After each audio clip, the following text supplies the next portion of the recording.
Welcome back to new vlog. કેમ છો બધાય? મજામાં છો? હું પણ મજામાં છું. તો મારા મસ્ત મજાના વ્લોગમાં તમારું સ્વાગત થઈ ગયું છે. અને વાગી ગયા છે રાઈટ 11. રાઈટ હજુ તમને એમ થતું હશે કે જઈ હોય હતી રાઈટ 11 પણ જોઈ લો 5 મિનિટ વહેલી છે એટલે રાઈટ 11 જ વાગ્યા છે. અને ધ્રુવી નેન્સી ઘર છે આખું ખાલી. અને પહેલાં તો સોરી કેમ કે હું વ્લોગ ઉતારતી 2-3 દિવસથી નહોતી એટલા માટે, પણ હવે આપણે કન્ટિન્યુ ચાલુ રાખવાનું છે એટલે તમે તારે નો ટેન્શન. અને હાલો ચેવડો બનાવવા. ચેવડો તો હું બનાવીશ. તેલ આવી ગયું છે ફૂલ એટલે આપણે ચેવડો બનાવતા આપણે વાત કરશું.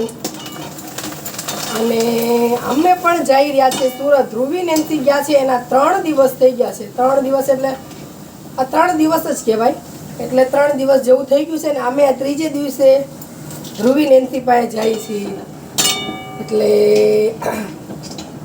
હવે અમે તમને કરાવશું સુરતની મોજ. એ પણ 1-2 દિવસની જ. તેલ કઢાઈ મને જરી કઢી ગઈ એટલે ફોકસ આપણે અહીંયા રાખશું, અહીંયા વાતું કરશું. અને હમણાં જ ચેતને તો કહી દીધું હતું, જો મેં તમને ટાઈમ બતાવી દીધો બરાબર છે. ચેતને કહી દીધું હતું કે આપણે 12, 12:30 એકાદ વખત આપણે નીકળી જવાનું છે. એટલે મારી પાસે છે 1-1.5 કલાક જેવું છે. તો મેં કીધું લાઈ ફટાફટ ચેવડો બનાવી નાખું. મુખવાસ થોડો બનાવ્યો છે, ચેવડો બનાવ્યો છે. ઘરનું કામ થોડુંક બાકી રહી ગયું છે કેમ કે આ ચેવડો બનાવીશ એટલે એ વાસણ ને પ્લેટફોર્મ ક્લીન કરવાનું ને એવું બધું. ને આપણે જાય છીએ 3 દિવસ માટે, પણ તો એ પછી થોડું ઘણું દૂધ છે, આ છે તે છે, થોડુંક શાક બાક એટલે એ બધું વ્યવસ્થિત કરવાનું છે. પહેલાં મેં કીધું છે ને એને આ રસ્તામાં ખાવા માટે ચેવડો બનાવી નાખવું. કેમ કે અમારા બધા ધુરેન્દ્ર મારી જોડે છે એટલા માટે. તમે આવશો જોશો વ્લોગ એટલે ખબર પડી જશે કે હું કોને કહું છું ધુરેન્દ્રો. કેમ કે અમારું કુટુંબ જે હોય ને ઓલમોસ્ટ બધાએ ભૂખ્યા તો કોઈ રહેતું જ નથી, પણ અમારું કુટુંબ છે ને કંઈક નેક્સ્ટ લેવલનું છે. એ જરી ક્યાંય ભૂખ્યું રહેતું નથી. એટલે ભૂખ્યું રહેતું નથી એટલા માટે મારે થોડું ઘણું મેં કીધું લાઈ બનાવી નાખું. રસ્તામાં કોણ છે થોડુંક સરપ્રાઈઝ છે તમને. એટલે જો ભૂંગળા નાખી દીધા છે, નાખશું આપણે ભૂંગળા. થોડુંક વધારે તેલ છે ને તો મને વાતુમાં એ ભૂલી ગઈ કે પહેલાં મકાઈના પૌવા તળવાના છે. પહેલાં ભૂંગળા તળી નાખ્યા. કાંઈ વાંધો નહીં. આપણે થોડુંક તેલ આમાં મકાઈના પૌવામાં કેવું હોય થોડુંક તેલ વધારે જોઈ. અને ગેસ થોડોક ફ્લેમ છે ને થોડુંક તેલ હોય ને ગરમ વધારે જોઈએ એટલે ફટાફટ. અને જાણે કે સાઈઝ મોટી થાય, નકર તો સકુડાઈ જાય, નાના એવા રહે ને એવું બધું થાય. એટલે વાતુમાં પહેલાં ભૂંગળા તળી નાખ્યા. તળવાના હતા મકાઈના પૌવા. મેં નાના ઘણાય વિડીયો બનાવ્યા હતા, વચ્ચે ઢોકળા બનાવ્યા હતા એના બધા. પણ છે ને અમુક જે મેન પાર્ટ હોય ને ડિલીટ લાગી જાય કે મારા ફોનમાં છે ને હમણાં થોડું ઘણું એવું થયું હતું. અને આપણે આમાં મેં નાનો વ્લોગ શોર્ટ વિડીયો નાખ્યો છે આપણે કારખાનાનો કે અમે ત્યાં આરતી. એ જે મેન મોટી આરતીનો જે વિડીયો છે એ ચેતનમાં છે, પણ એમાં છે ને એનું વોટ્સઅપ ડિલીટ લાગી ગયું છે. હનુમાન જયંતિના દિવસે જ આપણે એ વ્લોગ ઉતાર્યો હતો, પણ એને એ વોટ્સઅપ ડિલીટ લાગી ગયું છે. એટલે મારે લેવું કેમ? જ્યાં સુધી વોટ્સઅપ આવશે ને ત્યાં સુધી વ્લોગ નહીં આવે. એટલે આવું કંઈક હતું. વ્લોગ તો મેં બનાવ્યા હતા, પણ તમે સમજી જાઓ જે હોય. તો જવાની ઉતાવળ છે કે શું બધું ભેગું થઈ ગયું છે કાંઈ ખબર નથી પડતી. એટલે એવું બધું છે. તેલ આવતું નથી કેમ કે હવે લોચા લાગી ગયા છે ને. આજે મેં બહુ મોટી વાતોમાં કરી લીધું. કંઈ જ વાંધો નહીં. એટલે જવાનું છે સુરત.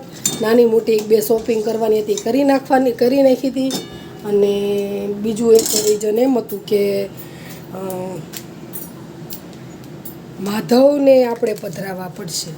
કેમ કે મને 2-3 જણે કીધું કે ખંડિત મૂર્તિ રખાય નહીં. અને કોક એમ કહે છે કે MC લગાડી દેવાય. એટલે મને હજુ સજેશન નથી આવડતું કે હું શું કરું. તો ફાઇનલ હું લઈ તો જાઉં છું, પછી તોય હજુ કોક મોટાને પૂછી જોશું. તો નકર માધવને આપણે ના છૂટકે તે પધરાવવા પડશે અને બીજા માધવ લાવવા પડશે. એટલે થોડુંક અંદર કહેવાય ને કે આપણે આમ દિલને જે વ્યક્તિને આપણે વ્યક્તિ તો ન કહેવાય, ભગવાનને આપણે રાખ્યા હોય ને ભગવાનને છોડવા પડે. આ થોડુંક આવશે વાંધો નહીં, તો થોડુંક ઓલું થાય એટલે કાંઈ વાંધો નહીં, આપણે પધરાવવા પડશે તો પધરાવશું. અને ના પાડશે કે કોઈક એવું કાંઈ હોય નહીં તો આપણે કે એને તો એમસીથી આપણે એમના પગ બનાવી અને એવી રીતે રાખશું, પણ કંઈક કરશું.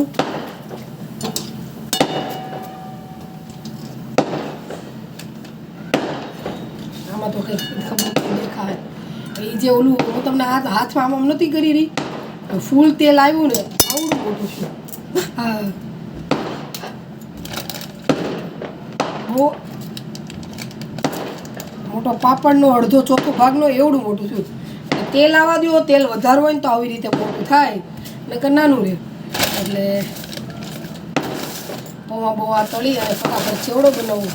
નથી ખબર, અમારે ફટાકડા તારે વાસણા આવ્યા હોય ને તો ફોડતા હોય, પછી તો કાંઈ ખબર નહીં. આટલા બધા તો ન ફોડતા હોય, એકાદ ફોડે એટલે બી જાય.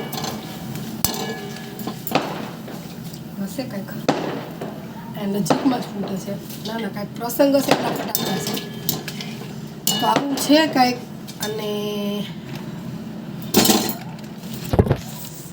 બસ હવે બપોર આપણે જઈશું એટલે હું વ્લોગ ઉતારીશ. અત્યારે ચલો બાય બાય, કેમ કે ટાઈમ છે મારી પાસે ઓછો, વસ્તુ ઝાઝી કરવાની છે, રસોઈ બનાવવાની નથી. કાલે બાનું આખું ઘર મારા ઘરે જમવાનું તો આખો દિવસ, એટલે બા કે તમારે થોડી ઘણી વસ્તુને લેવા બેવા જવાની હોય એટલે એમ કરજો બપોર રસોઈ કરતા નહીં, હું બનાવી દઈશ. તો બાના ઘરે રસોઈ છે. બાને એ લોકોને કાલે સેવ ટમેટાનું શાક ને ચાપડી ને એવું મસ્ત મસ્ત જમવાનું બનાવ્યું હતું ને એટલું મસ્ત બન્યું હતું કે વાત જ પૂછોમાં. બહુ મસ્ત જમવાનું બન્યું હતું. બપોરે બનાવ્યા હતા સૂકી ભાજી, ભીંડાનું શાક, દાળ ભાત એવું બધું હતું. મજા આવી ગઈ બધાને જમવાનું. દાદાની બધાય આવ્યા હતા અને એવું હતું. અત્યારે ફોન મૂકું છું, વ્લોગ નહોતો બનાવ્યો કેમ કે થોડુંક આ લેવું ને ઓલું લઈ જવાનું, મારી નાઇટી લેવા જવાની હતી ને એટલું બધું કામ હતું ને એટલે પછી મેં કીધું નથી ઉતારવો.